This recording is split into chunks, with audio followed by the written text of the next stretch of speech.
Hi குஜாலிவர்ஸ் அனைவருக்குமே வணக்கம். நான் ஹாரிஷ். எஸ், இன்னைக்கு ஒரு இன்ட்ரெஸ்டிங்கான ஒரு மூவி பத்தி தான் பேசலாம்னு வந்திருக்கேன். நம்ம கோலிவுட், டோலிவுட், சாண்டல்வுட் இதுக்குள்ளேயே நம்ம பேன் கேப்லேயே சுத்திட்டு இருக்கோமே, நம்ம வெளியே போகலாம் அப்படின்றனால ஆக்ஷன் லவர்ஸ்க்கு ரொம்ப பிடிச்சமான படம். ஆக்ஷன்னாலே இந்த படம் மைண்டுக்கு வர மிஷன் இம்பாசிபிள் படத்தை பற்றி தான் நான் பேச வந்திருக்கேன்.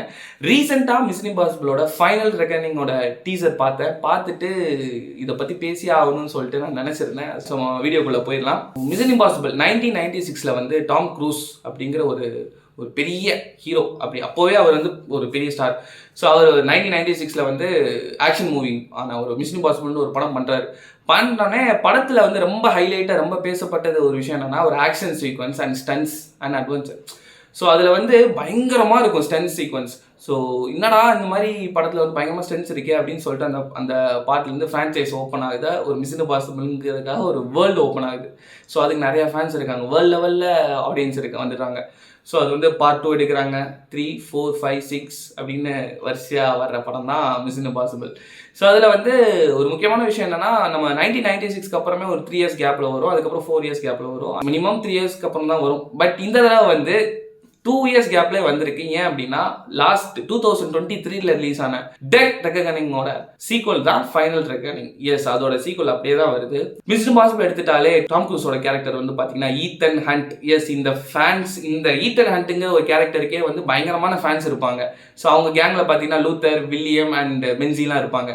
ஸோ இவங்கெல்லாம் வந்து மிஷன் முடிச்சாங்களா இல்லையா, இதுதான் வந்து படத்தோட கதையா இருக்கும். பட் எல்லா பாட்டுலயுமே வந்து லாஸ்ட் கிளைமேக்ஸ்ல வந்து ஒரு ஹிண்ட் கொடுத்துருப்பாங்க, ஒரு வில்லனை விட்டு வச்சிருப்பாங்க, ஏதாவது ஒரு சின்ன ஹிண்ட் கொடுத்துருப்பாங்க நெக்ஸ்ட் பார்ட் லீடுக்கு. ஸோ அந்த மாதிரி நம்ம ஆடியன்ஸ் எல்லாமே நெக்ஸ்ட் பார்ட்டு வெயிட் பண்ணிட்டு இருப்பாங்க. பென்சின் ஒரு கேரக்டர், அது எல்லாருக்குமே தெரியும், ஒரு ஃபேமஸான கேரக்டர். அந்த கேரக்டர் தான் வந்து எப்போவுமே ரிஸ்கியான இடத்துல இருக்கும் போது அவர் தான் வந்து ரெஸ்கியூ பண்ணுவார், நம்ம பென்சி. ஸோ அதே மாதிரி தான் லூத்தரும். ஸோ இவங்கெல்லாம் வந்து எப்போவுமே வந்து படத்தில் நிறைய துரோகம் பண்ணுறவங்களுக்குன்னு ஒரு கூட்டமே இருக்காங்க, எக்கச்சக்கமாக இருக்காங்க. ஸோ இவங்க 2 பேர் எடுத்திங்கன்னா ஒரு பாசிட்டிவான கேரக்டர், ரொம்ப நல்லா இருக்கும் இந்த கேரக்டர். ஸோ இந்த கேரக்டர்ஸுமே வந்து டீசரில் பார்க்க முடிஞ்சது. ரெடி ஆகிட்டாங்க, ஏதோ ஒரு பெரிய மிஷனுக்கு ரெடி ஆகிட்டாங்க, அது மட்டும் தெரிஞ்சுது. ஸோ எனக்கு தீனி கொடுக்குற மாதிரி அந்த டீசர் பார்த்தோன்னே வந்து ஒரு சில விஷயங்கள் நோட் பண்ணேன். என்ன அப்படின்னா, எல்லா மிஷன் இம்பாசிபிள் படத்துலையுமே வந்து ஒரு புது கேரக்டர்ஸ் வந்து இன்ட்ரோ பண்ணிட்டே இருப்பாங்க. அது வந்து பார்க்கவே நல்லா இருக்கும். இவங்க வந்துட்டாங்களே, அவங்க வந்துட்டாங்களே, அவங்களுமே வந்து ஒரு டெட்லியஸ்ட்டாக இருப்பாங்க. ஸோ இந்த தடவை ஒரு புது கேங்காகவே இன்ட்ரோ பண்ணுறாங்க. எஸ், ஒரு 4 to 5 மெம்பர்ஸ் வந்து அவங்க புது கேரக்டராக லான்ச் பண்ணுறாங்கன்னு சொல்லிட்டு டேரக்டர் சொல்லியிருந்தாரு. ஸோ அதே மாதிரி டீசர்லேயே என்னால் பார்க்க முடிஞ்சது, நிறையா ஃபேஸஸ் வந்து நியூவாக இருந்தது. ஸோ அவங்களுக்கெல்லாம் என்ன கேரக்டர்ஸ்லாம் கொடுக்க போகிறாங்க, ஸோ என்னெல்லாம் வரப்போகுது அப்படின்ற மாதிரி. டாம் க்ரூஸ்னு எடுத்துக்கிட்டாலே வந்து அவர் ஃப்ளைட்லேருந்து குதிப்பார், ஹெலிகாப்டர்லேருந்து தவுவார், பில்டிங்லேருந்து தவுவார், தண்ணிக்குள்ளே போவார். ஸோ தவாத ஏரியா இல்லை, குதிக்காத ஏரியாவும் இல்லை. ஸோ அந்த மாதிரியே ஒரு எல்லா இடத்துலையுமே வந்து எக்ஸ்ப்ளோர் பண்ணிட்டே இருப்பார்.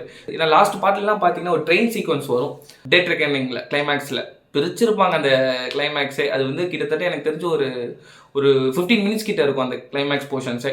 ஸோ அதுலேருந்து மலையிலேருந்துலாம் தவுவார். அந்த வீடியோலாம் வந்து பிடிஎஸ்லாம் விட்டுருந்தாங்க, பயங்கர ட்ரெண்ட் ஆச்சு.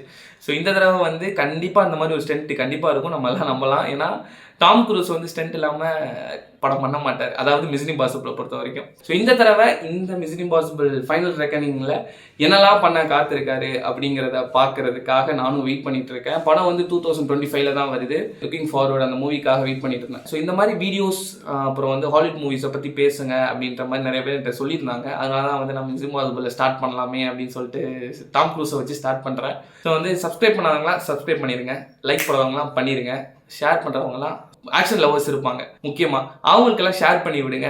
ஸோ நெக்ஸ்ட் வீடியோவில் அவங்க எல்லாத்தையும் நான் பார்க்குறேன். ஸோ பாய், டேக் கேர், நன்றி, வணக்கம்.